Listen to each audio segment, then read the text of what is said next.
Mama, whose child am I? The DNA results landed on the dinner table like a bomb. No biological match to either parent. Ngozi Okafor's fork clattered to her plate. Her husband, Pastor Chinedu, the man whose voice commanded 5,000 congregants every Sunday, froze mid-chew. It started 3 weeks ago at a church program. Chukwuebuka was helping serve food when he overheard two women talking. That pastor's son, he doesn't look like any of them. Oh. I've been saying it. Pastor is fair. Mama Chinedu is fair. This boy is dark and tall. Who is tall in that family, Seth? Maybe he's adopted.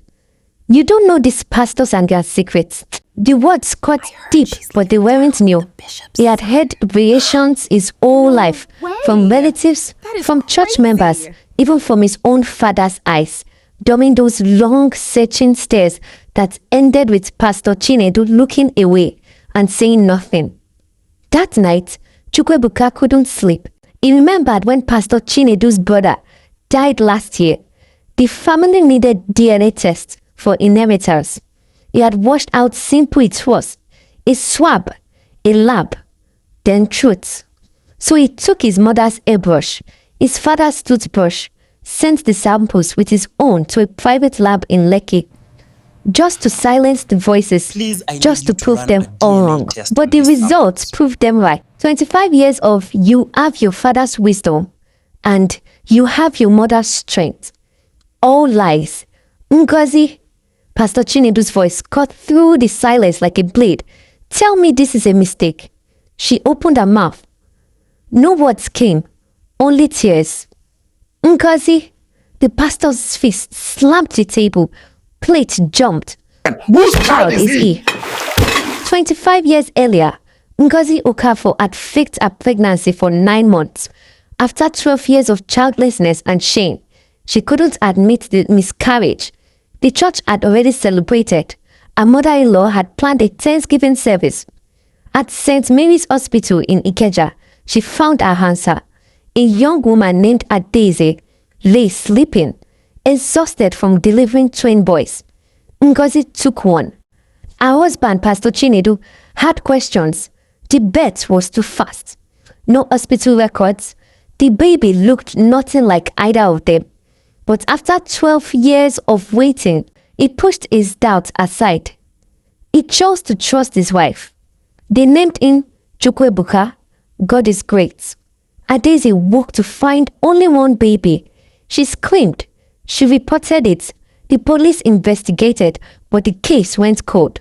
For 25 years, she searched for her stolen son while raising Chidera alone.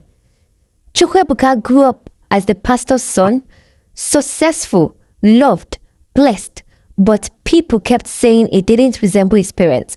Pastor Chinedu heard the whispers, but defended his wife. He is our miracle baby.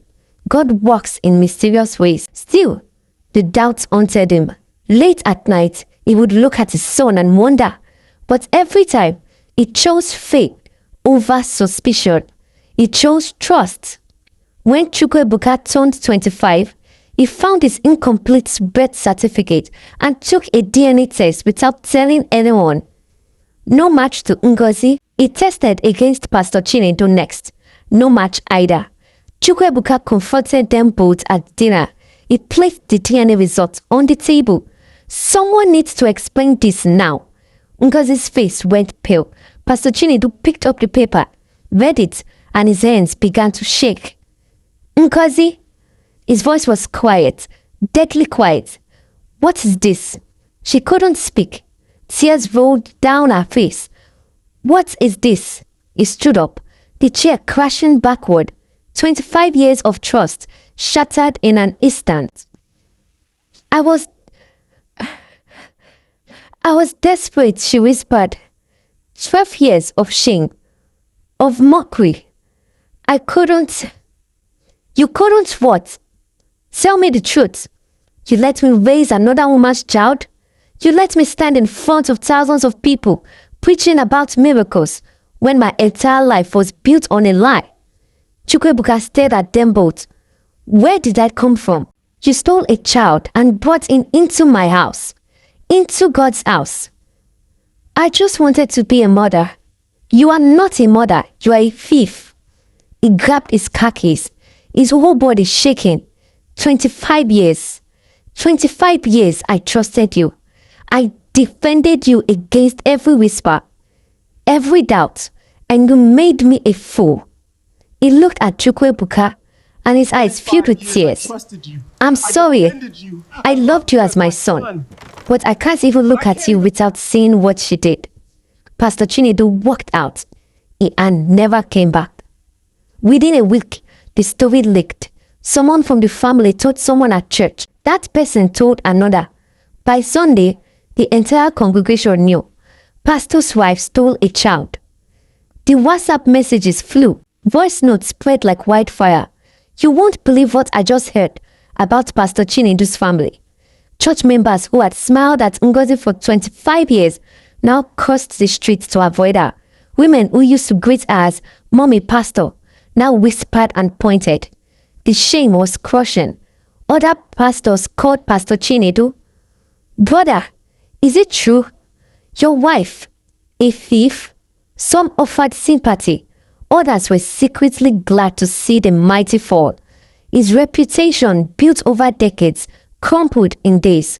Pastor Chinedu resigned that same day. How can I preach about truth when I lived a lie? How can I counsel families when my own marriage was built on sin and I was too blind to see it? Within 2 weeks, he filed for divorce. The court papers were clear. Irreconcilable differences due to fraud and betrayal. He sold the house, divided everything, and moved to Abuja to start over, away from Lagos, away from the gossip, away from the memories, away from the son he had loved, who was never his. Ngozi stayed behind, trapped in the city where everyone knew her sin. She couldn't go to the market without hearing whispers. She couldn't attend any church. Word had spread to every parish. Her own family disowned her. You've brought shame on your name. Her brother said. She lived alone in a small room in Agege, jobless, friendless, with nothing but her regrets. The woman who once sat in the front row of mega church now couldn't even show her face in public. Chukwuebuka tried to reach him once. Pastor, sir, can we talk? I have nothing to say to you. Pastor Chinedu's voice was cold.